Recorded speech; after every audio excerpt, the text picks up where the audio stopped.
साहेब 17:03 मी वाचून दाखवतो. 17:03 तुम्हाला नीट वाचून दाखवतो. मॅडम 17:03 वाचून दाखवतो. काही पहिले माझं 17:03 ऐकून घ्या. त्याची प्रोसिजर तुम्ही 17:05 मध्ये म्हणजे तुम्हाला लेट झाला. खोटा आहे तुम्ही.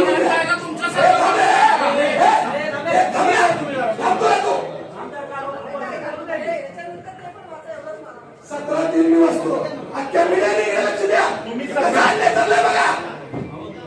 17:03 एखाद्या नोंदणीकृत अमान्यता प्राप्त राजकीय पक्षाने तर एखाद्या स्थानिक स्वराज्य संस्थेच्या लगतच्या मागील सार्वत्रिक निवडणुकीत एकूण जागांपैकी किमान 5% जागा जिंकल्या असतील किंवा त्या स्थानिक स्वराज्य संस्थेच्या एकूण जागांच्या 5% जागा या एका जागेपेक्षा कमी येत असतील तर किमान एका जागेवर त्या पक्षाचा उमेदवार विजय झालेला असल्यास आमचे 2016 साली 9 उमेदवार विजय झाले.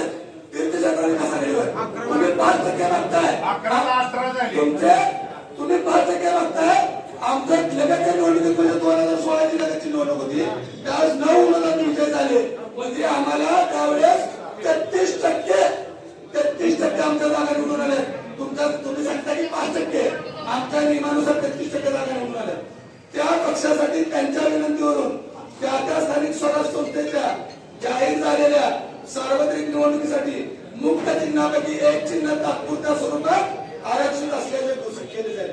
साहेब हे जर चुकीचं असेल हे चुकीचं लिहून द्या. हे पुस्तक चुकीचं आहे. संविधान चुकीचं आहे. तुम्ही संविधान चुकीचं ठरवायला आहे. संविधान तुम्ही चुकीचे नियम दाखवू नका. मग हा नियम चुकीचा आहे का? मला सांगा हा नियम चुकीचा आहे. या नियमात कसं झाला?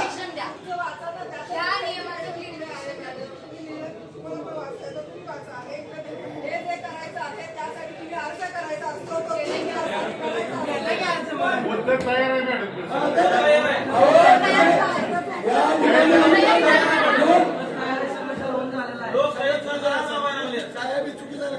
आता तुम्ही जो नियम वाचून दाखवला त्याच्या नियमाचं पुढे त्या नियमाप्रमाणे तुम्हाला चिन्ह आरक्षित करायचं असेल तर तुम्ही नॉमिनेशन सुरू व्हायच्या आधी 3 दिवस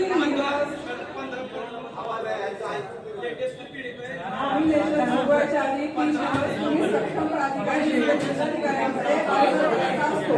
तो अर्ज तुम्ही केला होता पण तो 3 दिवस आधी मुदतीत न तो मुंबईत भेटायला आहे. त्यामुळे तुमच्या आधी